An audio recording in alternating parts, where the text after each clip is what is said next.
Hello students, Mrs. Veena, Associate Professor in Chemistry, Government College Nohar, BSc Part First, Organic Chemistry में mechanism of organic reactions में आज का हमारा topic है substitution reactions, प्रतिस्थापन अभिक्रियाएं। इससे पहले की क्लास में विभिन्न प्रकार की अभिक्रियाओं के बारे में हमने अध्ययन किया था। तो आज हम सब्स्टिट्यूशन रिएक्शंस की चर्चा करेंगे कि सब्स्टिट्यूशन रिएक्शंस क्या होती हैं और कितने प्रकार की होती हैं और कौन कौन से ऐसे ऑर्गेनिक कंपाउंड्स हैं जिनके अंदर प्रतिस्थापन अभिक्रियाएं पाई जाती हैं। तो प्रतिस्थापन अभिक्रियाएं जैसे कि नाम से ही स्पष्ट हैं, ऐसी रासायनिक अभिक्रियाएं जिनमें क्रियाकारक अणु में एक परमाणु अथवा समूह का प्रतिस्थापन अन्य परमाणु या समूह द्वारा होता है, ऐसी अभिक्रियाओं को सब्स्टिट्यूशन रिएक्शंस कहते हैं। और इन अभिक्रियाओं के दौरान रिएक्टेंट्स जब प्रोडक्ट्स में कन्वर्ट होते हैं तो उनकी बॉन्ड स्ट्रक्चर में किसी प्रकार का कोई अंतर नहीं आता है, ये इनकी विशेषता है। एक जनरल रिएक्शन आप देख रहे हैं, ए बी एक्स वाई से जब रिएक्शन करती हैं तो प्रोडक्ट बनता है ए एक्स प्लस बी वाई। अब ये प्रतिस्थापन अभिक्रियाएं आक्रमणकारी अभिकर्मकों के आधार पर मुख्य रूप से 3 प्रकार की होती हैं। यहाँ एक चार्ट आप देख रहे हैं, 3 प्रकार की रिएक्शंस प्रतिस्थापन अभिक्रियाएं होती हैं। पहली है न्यूक्लियोफिलिक सब्स्टिट्यूशन रिएक्शन, दूसरी है इलेक्ट्रोफिलिक सब्स्टिट्यूशन रिएक्शन और तीसरी है फ्री रेडिकल सब्स्टिट्यूशन रिएक्शन। अब किन किन कंपाउंड्स में इन प्रकार की अभिक्रियाएं या प्रतिस्थापन अभिक्रियाएं, जैसे nucleophilic substitution reaction alkyl halides में, इलेक्ट्रोफिलिक सब्स्टिट्यूशन रिएक्शंस बेंजीन और जो दूसरे एरोमेटिक कंपाउंड्स हैं उनकी अभिलाक्षणिक प्रॉपर्टी है, और फ्री रेडिकल सब्स्टिट्यूशन रिएक्शंस जो है एल्कीन का जो हैलोजिनेशन होता है उनमें इस प्रकार की प्रतिस्थापन अभिक्रियाएं पाई जाती हैं। सबसे पहले हम पढ़ेंगे न्यूक्लियोफिलिक सब्स्टिट्यूशन अभिक्रिया।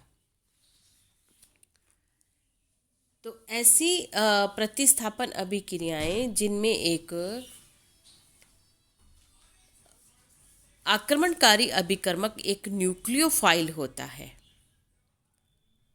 तो अभिक्रिया न्यूक्लियोफिलिक सब्स्टिट्यूशन रिएक्शन कहलाती है। जैसे आप एक जनरल रिएक्शन देख रहे हैं, सबस्ट्रेट है R X alkyl halide, nucleophile O H negative, product बनता है आर ओ एक्स और एक्स न्यूक्लियोफाइल जो है इसमें अवशिष्ट समूह के रूप में उस सबस्ट्रेट से रिप्लेस होके बाहर निकलता है। तो मुख्य प्रोडक्ट बनता है इसमें आर ओ एच। तो एल्काइल हैलाइड के द्वारा ही ये अभिक्रियाएं दर्शाई जाती हैं और ये 2 क्रियाविधि द्वारा संपन्न होती है। पहली SN1 और दूसरी है SN2। SN1 यानी unimolecular nucleophilic substitution, SN2 biomolecular nucleophilic substitution. First of all SN1 अभिक्रिया यानी यूनिमॉलिक्यूलर सब्स्टिट्यूशन रिएक्शन। ये जो अभिक्रिया है ये मुख्य रूप से जो टर्शरी एल्काइल हैलाइड्स हैं उनके द्वारा ये प्रदर्शित की जाती है। जैसे टर्शरी ब्यूटाइल क्लोराइड की रिएक्शन आप देख रहे हैं, जिसमें जो क्लोराइड है ये हाइड्रोक्सिल समूह OH से रिप्लेस हो गया है और HCl इसमें जो है बाय प्रोडक्ट के रूप में प्राप्त होता है। तो मुख्य उत्पाद जो है वो टर्शरी ब्यूटाइल क्लोराइड का टर्शरी ब्यूटाइल अल्कोहल में बदलना है, यानी मुख्य उत्पाद है टर्शरी ब्यूटाइल अल्कोहल। अब इसकी क्रियाविधि हम देखें तो यह अभिक्रिया 2 पदों में संपन्न होती है। पहला पद जिसमें एल्काइल हैलाइड में कार्बन और हैलोजन के मध्य हेटेरोलाइसिस होता है और ये धीमी गति से संपन्न होता है। आप देख रहे हैं यहाँ पे इस रिएक्शन में हेटेरोलाइसिस होने के परिणाम स्वरूप एक कार्बोकैटायन की प्राप्ति होती है और दूसरा क्लोराइड आयन, और यह मंद गति से संपन्न होने वाला स्टेप है। तो किसी भी अभिक्रिया जो कि मंद गति से संपन्न होता है वह उस अभिक्रिया का वेग निर्धारक पद होता है, यानी इस अभिक्रिया में वेग निर्धारक पद में केवल एक ही अणु टर्शरी ब्यूटाइल क्लोराइड भाग ले रहा है, अतः यह अभिक्रिया कहलाती है unimolecular substitution reaction. Second step में जो कार्बोकैटायन फर्स्ट स्टेप जो धीमी गति से होने वाले स्टेप में बनता है वह कार्बोकैटायन न्यूक्लियोफाइल से रिएक्ट करता है, बड़े तीव्र गति से ये स्टेप संपन्न होता है और फाइनल प्रोडक्ट जो है वो टर्शरी ब्यूटाइल अल्कोहल की प्राप्ति होती है। अब क्योंकि जो वेग निर्धारक पद है उसमें केवल एक ही अणु भाग लेता है, यानी इस अभिक्रिया का वेग केवल टर्शरी ब्यूटाइल क्लोराइड की सांद्रता पर ही निर्भर करता है, अतः यह अभिक्रिया कहलाती है यूनिमॉलिक्यूलर सब्स्टिट्यूशन रिएक्शन। सेकंड जो टाइप है वो है बायमॉलिक्यूलर न्यूक्लियोफिलिक सब्स्टिट्यूशन रिएक्शन। ये अभिक्रिया सामान्यतया प्राइमरी अल्काइल हैलाइड दर्शाते हैं। एक रिएक्शन देख रहे हैं आप, इथाइल ब्रोमाइड KOH के एक्वा सॉल्यूशन से क्रिया करता है तो C2H5OH मुख्य उत्पाद के रूप में और KBr बाय प्रोडक्ट के रूप में इसमें बनता है। अब यह अभिक्रिया एक ही पद में संपन्न होती है। बहुत इंपॉर्टेंट पॉइंट है ये कि यह अभिक्रिया एक ही पद में संपन्न होती है। तो जो स्लो स्टेप होता है इस अभिक्रिया का और उसमें जो न्यूक्लियोफाइल है वह एल्काइल हैलाइड पर आक्रमण करता है और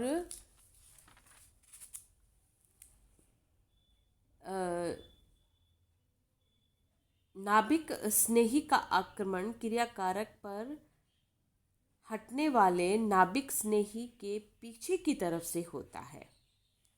और यह अभिक्रिया, दूसरी जो इसमें इम्पोर्टेंट पॉइंट है वो ये है कि यह अभिक्रिया ट्रांजिशन स्टेट के माध्यम से संपन्न होती है। यहाँ आप इस रिएक्शन में देख रहे हैं जो न्यूक्लियोफाइल है वो एल्काइल हैलाइड पर रिएक्शन करता है स्लो स्टेप से, जिसमें एक ट्रांजिशन स्टेट बनता है जिसमें 2 डॉटेड लाइन में आप देख रहे हैं बॉन्ड, जिसमें OH और B ब्रोमाइड के साथ Br।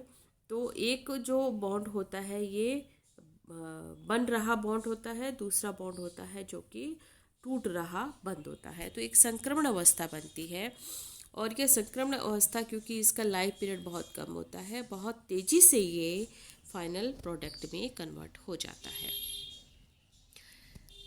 अब इस अभिक्रिया का जो स्लो स्टेप है जो कि वेग निर्धारक पद है उसमें 2 मॉलिक्यूल की सांद्रता पर निर्भर करती है। एक तो आक्रमणकारी न्यूक्लियोफाइल, दूसरा एल्काइल हैलाइड। अतः यह अभिक्रिया बायोमॉलिक्यूलर सब्स्टिट्यूशन रिएक्शन कहलाती है। सेकंड प्रकार के सब्स्टिट्यूशन रिएक्शंस हैं वो हैं इलेक्ट्रोफिलिक सब्स्टिट्यूशन रिएक्शंस।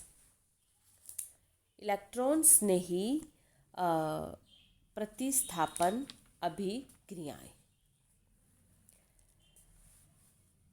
अब जैसे ही नाम से ही स्पष्ट है कि वे प्रतिस्थापन अभिक्रियाएं जिनमें इलेक्ट्रॉन्स ने ही द्वारा प्रतिस्थापन होता है, यानी आक्रमणकारी अभिकर्मक एक इलेक्ट्रॉन स्नेही अभिकर्मक है, अतः इन्हें इलेक्ट्रॉन स्नेही प्रतिस्थापन अभिक्रिया कहते हैं। और ये जो है एरोमेटिक बेंजीन और एरोमेटिक कंपाउंड्स की मुख्य अभिलाक्षणिक अभिक्रिया होती है। जैसे एग्जाम्पल में आप पहली रिएक्शन देख रहे हैं क्लोरीनेशन ऑफ बेंजीन, जिसमें लुईस एसिड AlCl3 उत्प्रेरक की उपस्थिति में यह अभिक्रिया संपन्न होती है, जिसमें क्लोरोबेंजीन की प्राप्ति होती है। सेकेंड रिएक्शन आप देख रहे हैं नाइट्रेशन ऑफ बेंजीन, जिसमें कंसनट्रेट HNO3 और कंसनट्रेट H2SO4 की उपस्थिति में क्रिया करता है और नाइट्रोबेंजीन की प्राप्ति होती है। थर्ड एग्जाम्पल आप देख रहे हैं फ्रीडल क्राफ्ट्स एल्काइलेशन, जिसमें बेंजीन मिथाइल क्लोराइड के साथ AlCl3 की उपस्थिति में अभिक्रिया करता है। फ्रीडल क्राफ्ट अभिक्रिया कहलाती है। ये टॉलिन की प्राप्ति होती है। तो ये जो उदाहरण हैं ये सभी इलेक्ट्रोफिलिक सब्स्टिट्यूशन रिएक्शन के उदाहरण हैं। थर्ड और वेरी इंपॉर्टेंट वो है फ्री रेडिकल सब्स्टिट्यूशन रिएक्शंस। वे प्रतिस्थापन अभिक्रियाएं जिनमें मुक्त मूलक के प्रतिस्थापन द्वारा संपन्न होती है, यानी इनमें जो आक्रमणकारी अभिकर्मक है वह एक मुक्त मूलक अथवा फ्री रेडिकल होता है। और इसमें बहुत ही वेल नोन एग्जाम्पल है वो है एल्केन्स का हैलोजिनीकरण, हैलोजिनेशन ऑफ एल्केन। एग्जाम्पल आप देख रहे हैं क्लोरीनेशन का, जिसमें सूर्य के प्रकाश की उपस्थिति में ये अभिक्रिया करके एल्काइल हैलाइड बनाता है और HCl इसमें बाई प्रोडक्ट बनता है।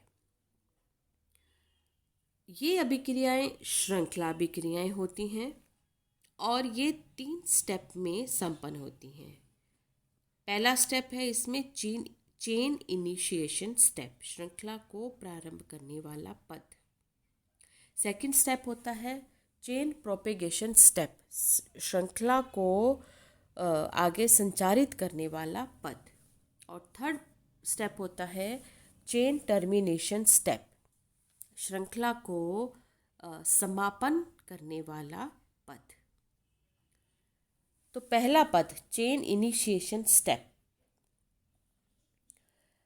तो होमोलाइसिस के द्वारा जो क्रियाकारी अणु है वो मुक्त मूलक में परिवर्तित होते हैं इस स्टेप में, और यह अभिक्रिया प्रारंभ होती है। आप देख रहे हैं क्लोरीन का होमोलाइसिस होता है, यानी समांश विखंडन होता है और फ्री रेडिकल्स बनते हैं।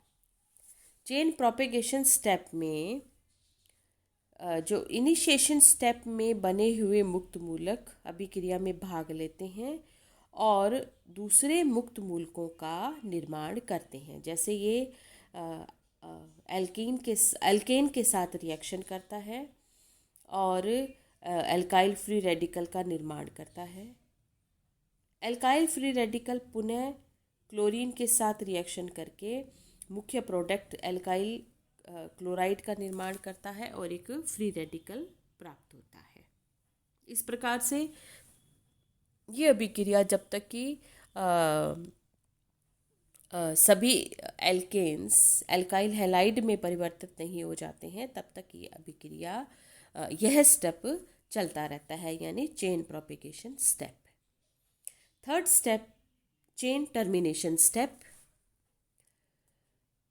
अब इस पद में जो मुक्त मूलक बचे हुए मुक्त मूलक होते हैं वे आपस में संयोग करके अभिक्रिया को समाप्त कर देते हैं। तो ये किसी भी प्रकार से हो सकते हैं, यानी जो क्लोरीन मुक्त मूलक है ये आपस में क्रिया